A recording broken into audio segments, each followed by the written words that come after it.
नमस्कार, आप देख रहे हैं खबर विस्तार और मैं हूं आपके साथ अनुष्का।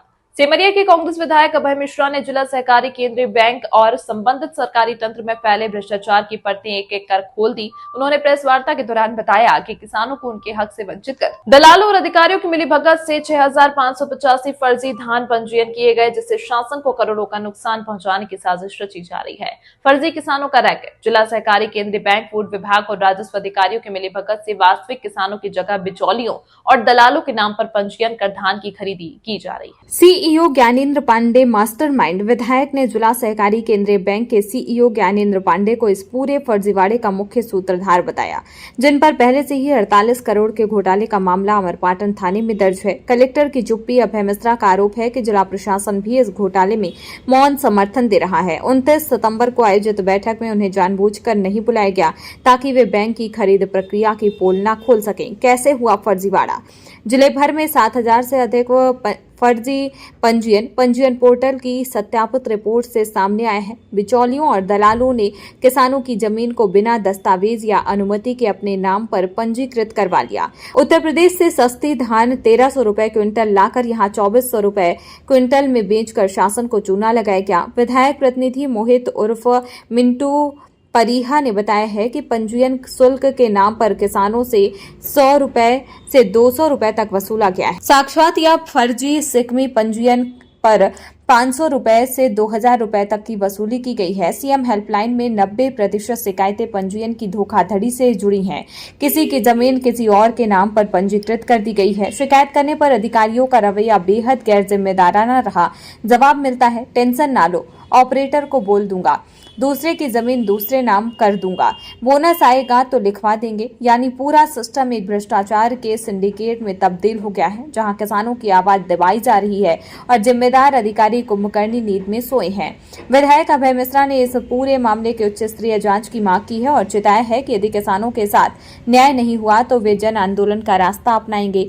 रीवा जिले में जिला सहकारी केंद्रीय बैंक में भ्रष्टाचार की जड़ें गहराई तक फैली हुई हैं। इस पूरे मामले ने प्रदेश सरकार के पारदर्शी प्रशासन के दावे पर बड़ा सवाल खड़ा कर दिया है। अब देखना होगा कि शासन इस खुलासे के बाद किसके खिलाफ कार्रवाई करता है और किसे बचाता है। रीवा की जनता और किसान पूछ रहे हैं, क्या भ्रष्टाचारियों पर सरकार की मेहरबानी है? क्या न्याय मिलेगा या फाइलों में दफन हो जाएगा यह घोटाला?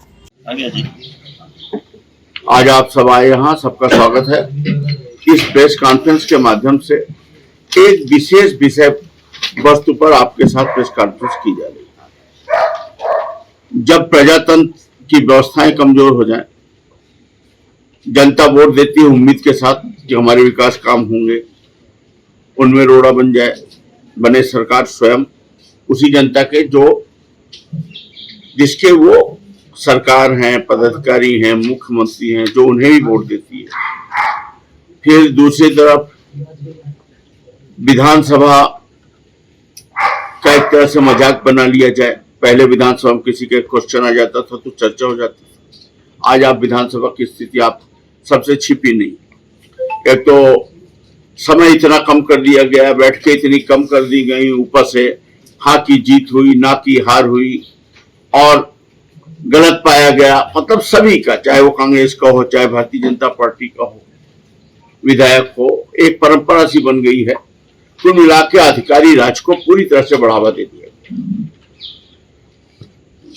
जब सरकार नहीं होती, राज्यपाल शासन भी होता, राज्यपाल शासन लगा होता है, तब भी ये व्यवस्था जो कार्यपालिका है ये काम करती है।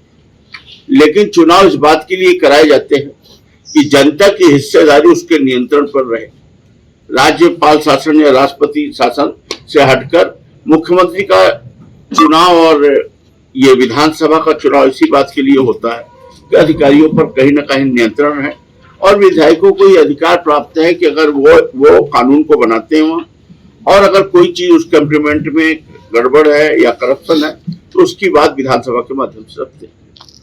जब ऐसा भी होना रुक जाए, सरकार इतनी निरंकुश हो जाए, अहंकार से इतनी भरी हो, पत्राचार से भी कुछ न हो, फिर तीसरी तरह जो जिला सरकार थी, लोकल गवर्नमेंट थे, पंचायती राज, जिला पंचायत इत्यादि, वो भी लगभग शून्य कर दिए गए। फिर इसके बाद आ जाइए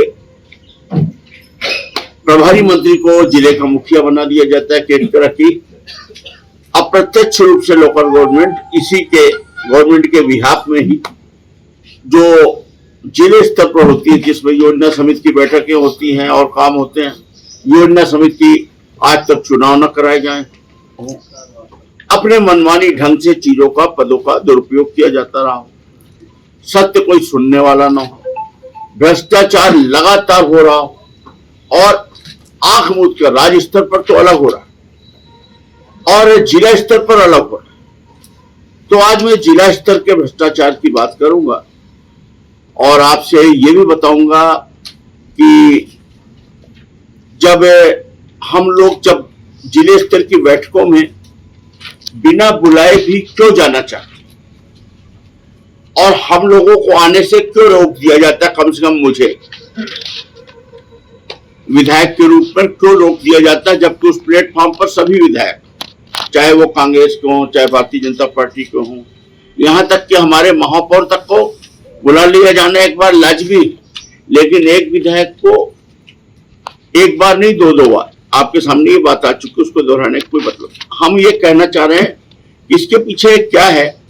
इसके पीछे ये है, जैसे मैं एक उदाहरण बता रहा हूं, अभी मेरा जो वर्किंग प्लान है वो ये है कि अब हम एक एक विषय पर आपसे अलग अलग बात किया करेंगे। कभी माइनिंग की बात करेंगे, अभी आगे चल के फुल डॉक्यूमेंट के साथ, जैसे आज बात कर रहा हूं, आना पाई का हिसाब के साथ हम आबकारी डिपार्टमेंट की बात करने वाले हैं आपसे। और भी विषय है, अब हम अगर मुंह में उन सब विषयों का नाम ले लेंगे तो उसकी महत्व थोड़ा कम हो जाएगी, आपकी इच्छा शक्ति भी कम हो जाएगी। हमारे रिसर्च चल रहे हैं। अभी हम आपसे बात कर रहे हैं warehousing corporation, food, non, इनकी मिली भगत से संबंधित, जिसमें कि पूरे मध्य प्रदेश पे पूरी तरह घोटाला हो। किसानों को तो कुछ नहीं मिल रहा, धान खरीदी हो या गेहूं खरीदी हो या उपार्जन केंद्र हो या लोगों को खरीदी का केंद्र दिया जाता है। आखिर ये 9-9, 10-10 साल से बागरी जैसे लोग यहाँ कैसे टिके? नान में यहाँ हर 6 महीने में कोई ना कोई घटना कैसे होती है? मध्य प्रदेश में रीवा इस मामले में पूरी तरह से चर्चा में कैसे रहता है? इस विभाग के जो फूड मंत्री हैं डॉक्टर क्या नाम उनका, गोविंद सिंह राजपूत जी, सागर वाले, उनके संबंध में यहाँ के नान अधिकारी अनिल मिश्रा की वीडियो रिकॉर्डिंग कैसे चलती है कि मंत्री जी को इतना पैसा देना, और इसमें जिला प्रशासन की, कलेक्टर की क्या भूमिका है? हम इसको क्यों नहीं रोक पा रहे? रीवा जिला ऐसा है कि पिछले 5-6 वर्षों से यहाँ ऑडिट ही नहीं हुआ। जब ऑडिट ही नहीं हुआ और एक तरह से खरीदी हो रही है, दूसरी तरह से उन्हीं का इशू दिखाया जा रहा है, तो आप कल्पना नहीं करेंगे, बहुत छोटे छोटे पदों में बैठे लोग, एक बस में 20-20 करोड़, 15-15 करोड़ मिला रला, उनसे जुड़े लोग, एक पूरा माफिया कैसे काम कर रहे हैं। तो ये पूरे मध्य प्रदेश का रोग, पर इसका स्पेशलिस्ट रीवा ही माना जाता है, जैसे नशे में।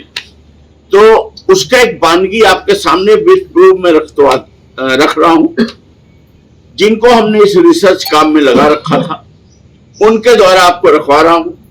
आप इसमें प्रश्न करिए, कहीं आपको कंफ्यूजन लगे कि ये गलत बात कर रहे हैं, बात को क्रॉस करिए, आप इनसे सब कुछ पूछिए।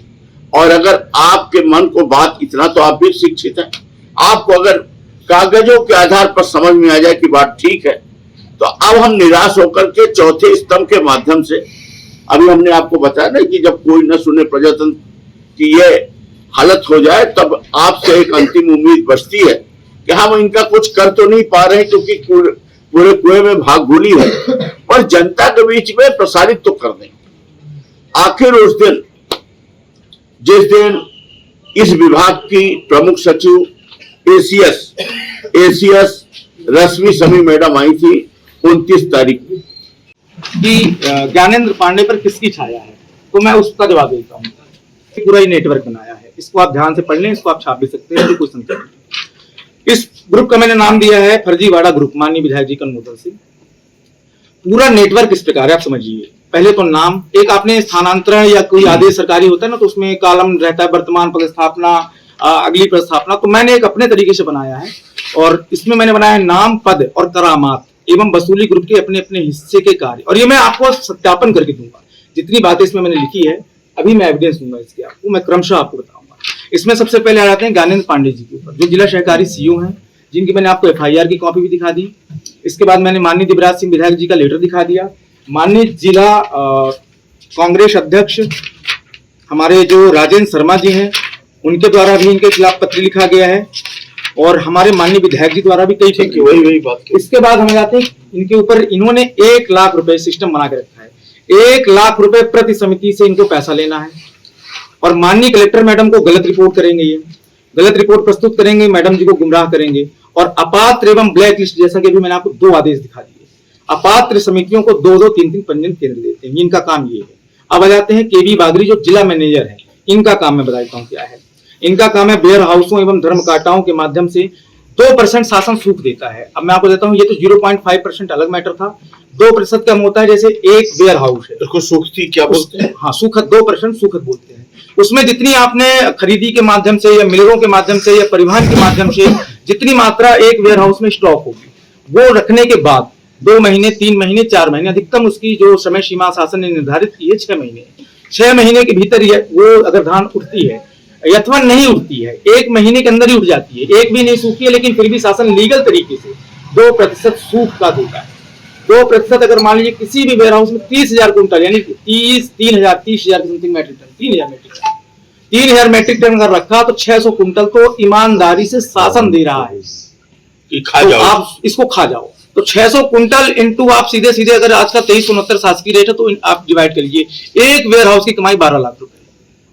और जिले में कितने और बता दूं, एक चीज मैं आपको ऐड कर देना चाहता हूं कि जैसे मान लीजिए 2% सूखत का नियम है, तो बागरी जी का कहना यह रहता है रिपोर्ट के आधारों पर कि चाहे कितना भी सूर्य अपनी धूप की पावर दिखा ले, चाहे कितनी भी बारिश आ जाए, धान निकलने के बाद वो सूखेगी 2% ही, न कम होगी न ज्यादा होगी। तो इसका आकलन वो कैसे करते हैं, इसका जवाब दे दें सबसे अच्छी। दूसरी बात मैं बता दूं, इसके अलावा इनका काम है दूसरा, पूरा स्वीकृत मात्राओं में ये पूरा जो है, स्वीकृत मात्रा का आप समझ सकते हैं PTS, यानी कि वहां से एक्सेप्टेंस बनता है, उसमें ये शॉर्टेज रिजेक्ट मात्राओं में खेल करते हैं, उसकी वसूली करते हैं। तीसरे हैं हमारे विनीत मिश्रा, जो है फूड इंस्पेक्टर, इस समय 3 तहसील में प्रभारी हैं, एक व्यक्ति को 3 तहसील का प्रभार दिया गया है और इनका काम है लोकल स्तर पे जो किसान हैं उनसे भद्रता करना, खरीदी प्रभारियों, कोटेदारों, सेल्समैनों, ये सारी रिपोर्ट भी दिखाई देता हूँ आपको मैं, उनकी सारी रिपोर्ट है मेरे पास में, वो क्रमशः लास्ट में दिखाऊंगा मैं आपको। इनका काम है उगाही करना। अभी एक मामला बता देता हूँ, विक्रेता संघ रीवा ने एक पत्र लिखा है माननीय कलेक्टर महोदय को और उस पर जांच के आदेश हुए भोपाल से। इनके प्रताड़ना की वजह से एक विक्रेता है वार्ड क्रमांक 14 का अशरफ अली, जिसकी ब्रेन हेमरेज होने से, और उसने लिखित में दिया है, ब्रेन, आपको मामला पता होगा, ये ब्रेन हेमरेज से उसकी मृत्यु हो गई और उसमें अभी जांच चल रही है। ये स्थिति है इनकी विनीत मिश्रा फूड इंस्पेक्टर की।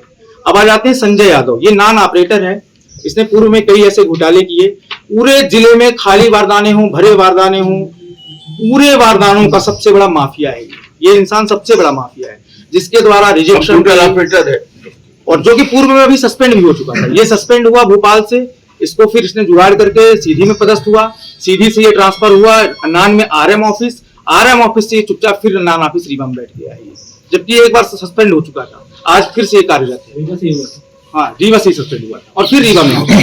और इसका काम है पूरा जिला मैनेजरिंग, वेयर हाउसिंग और ज्ञानेंद्र पांडे जी अन्य लोगों के साथ मिलकर के पूरा वसूली ग्रुप चलाता है। और तो और इसका एक बहुत बड़ा आपको मामला बता दें, ये नान जिला प्रबंधक की जगह अपने हस्ताक्षर से सिविल लाइन थाना प्रभारी को उसने FIR करने के एक मामले में आदेश जारी कर दिया था। ये इस स्तर का कंप्यूटर ऑपरेटर है, मतलब आप समझिए पूरा नान चला रहा है व्यक्ति।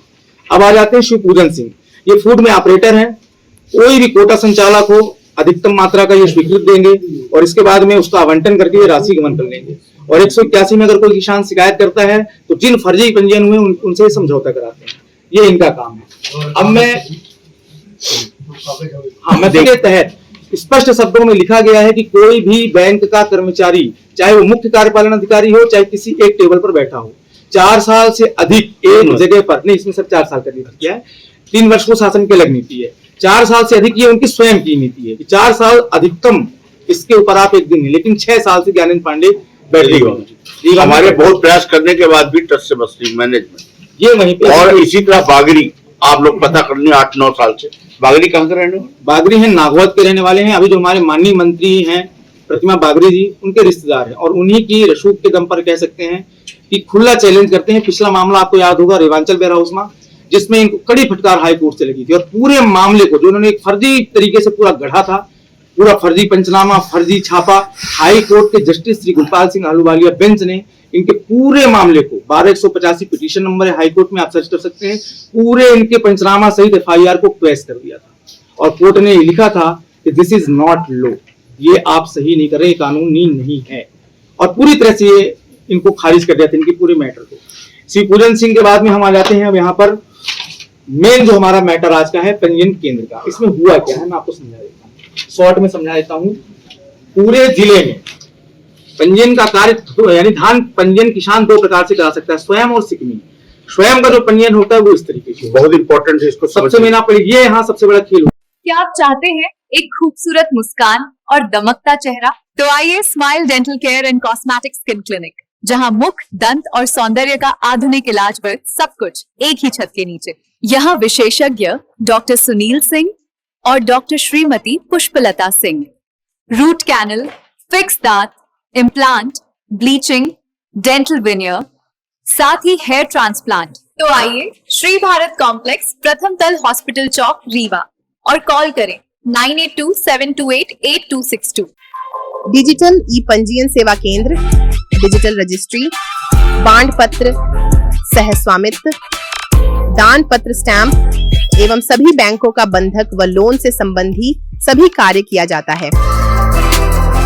संपर्क करें अशोक सिंह परिहार 9826351496, अनूप सिंह परिहार 7987799181, पूर्णेंद्र त्रिपाठी 9340538622।